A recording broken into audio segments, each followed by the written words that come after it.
My name's Andrew Weatherall. I'm the audio-visual technician and I'm 48 years of age. Okay. And you're also the founder of Stoke Haunted, I believe. Yes, that's correct. What made you form the group? To be perfectly honest, we looked at various different groups, and there was no groups out there that were offering anything that we wanted to do. They were basically groups that were just playing at being most haunted, and that isn't, although that's what most people tend to think paranormal investigations are, that wasn't for me. And after doing a few scouts around, I came across a guy by the name of James Evans. He originally started the group. Many moons later, loads of people have come and gone, and we're still here. The main people are still here. What made me form a group was there was nobody out there that was offering what I wanted to do, and I wanted to be a group that would be able to offer as much help as possible. I didn't want to jump up and down like an excited schoolgirl if I found something that was unexplainable.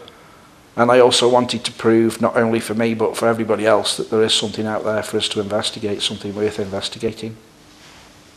Okay. And can you explain to the viewers what the difference is between paranormal investigation and ghost hunting? The difference between a ghost hunt and a paranormal investigation, I would think, a ghost hunt is where a group of paying public go for a walk around and do what they see on the TV, do the calling out.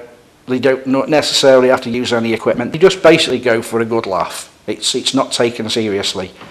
A paranormal investigation, in my opinion, is you do a similar sort of thing, but it's more structured. You go in there with the right attitude. You don't automatically jump to conclusions that what you've found is necessarily paranormal. The difference is it's more organised. Well, that's what I'd like to think it is. I'm very aware that the recent change around within group dynamics, and you've now started to record things on a scientific level. How does this help you to reach your goal? The reason why I record stuff, be it on video, audio, whichever way, it's not for me because I'm actually there, so it doesn't matter if it's filmed or not. If some kind of entity, something does happen, I'm actually there, I see it for myself.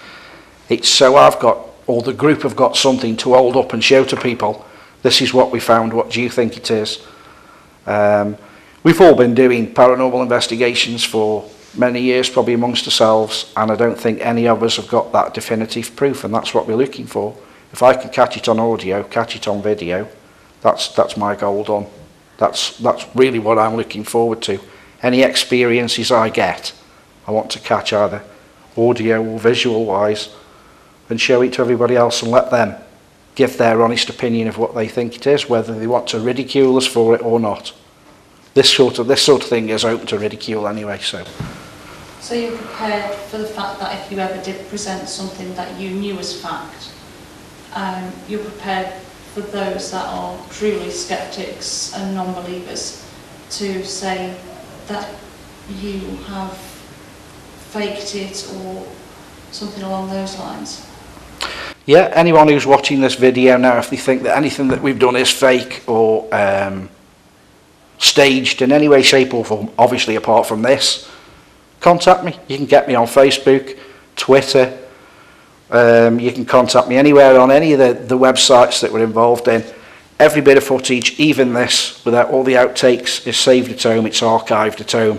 If you want to see any footage that's unedited, untouched, and compare it against the edited footage that you see on YouTube and the webpage, come down and put me to the challenge. I can prove that everything I've shot that's on video is legit. I've got the original footage, never been touched. Also got the original tapes when the camcorder uses tape, so if you want to put that challenge out there, not a problem, bring it on. What for you would be definitive proof, and if you ever got that proof, would you stop Stoke Haunted or would you continue on?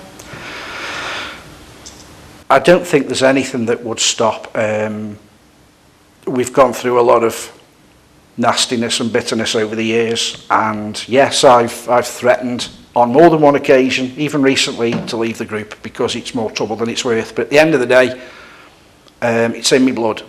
No matter what goes down, good or bad, I'm going to be there for the next 20, 30 years plus. However long I'm left on this planet for it, I'll still be doing this, whether people take it seriously or not. It's something I want to do. I'm not out there to prove to me or prove to anybody that there's life after death. I just want to make some footprint that other people watching can follow and hopefully progress. Because I don't think we've got the technology at the moment to even detect ghosts. Infrared, we've only recently started using infrared in the last 10 years or so. I don't even think that is showing us off what we're about to break into. I think there's a whole world out there that we're not sure and we don't know how to detect it. Okay. What would your key pieces of equipment be? If you had to bring a really basic kit, you've got minimal space, to an investigation, what 3 things would you have to take with you?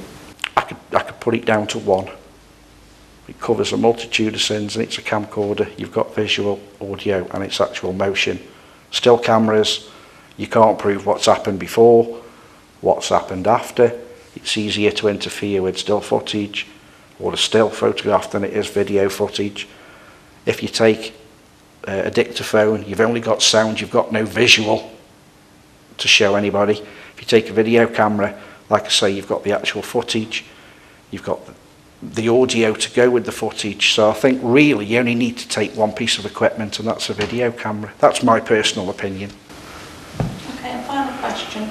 After you've done an investigation and, you know, the cameras are off, and you've had some sleep, what do you then do? Is it just wait for another investigation date, or do you put in any other hours in between? Like everybody else, I wouldn't say I put in any more time than anybody else. Some people put more time in than others because they have their own. I mean, Matt very kindly is doing a Wikipedia page and seems to be sitting up 24 hours a day, 7 days a week. I do the same sort of thing. Sometimes I'll be editing this video. It's an ongoing thing. It's difficult to say how many hours in a week you actually put in behind the scenes that people don't realise. And if I didn't want to do it, I wouldn't do it. So something out there drives me to do it, although 99.9% of the time I moan and bitch about having to do it. I don't have to do it. No one's got a gun to my head. I do it, so I must enjoy doing it deep down inside. There must be some reason that makes me want to put in the hours I put in, and everybody else puts their fair share in. What sort of things is it that you do then? Editing is the main role, upkeep of the web page. That's basically it. I mean, I try to steer clear of social networking sites. They're more problems than they're worth, to be honest. They're okay for marketing, but apart from that, it just seems a bitch fest. That's where people just go and vent their anger, to be honest. So I tend to steer clear. If anybody watching has any idea of any experiments that they think, not just ourselves, but any other paranormal group could try, contact us via our website or Facebook, whichever context you want to contact us on, and we'll try any experiments that are feasible within reason and bring you guys the results of what we find. No matter how ridiculous they may seem, if we can pull it off and try it, then we're prepared to try anything we can, because we've tried everything that we've actually been able to come up with idea-wise and stuff that we've pinched from all the TV shows. Maybe someone's got some idea out there that no one's even tried before. We're more than happy to try it on your behalf if you're not a member of a paranormal group.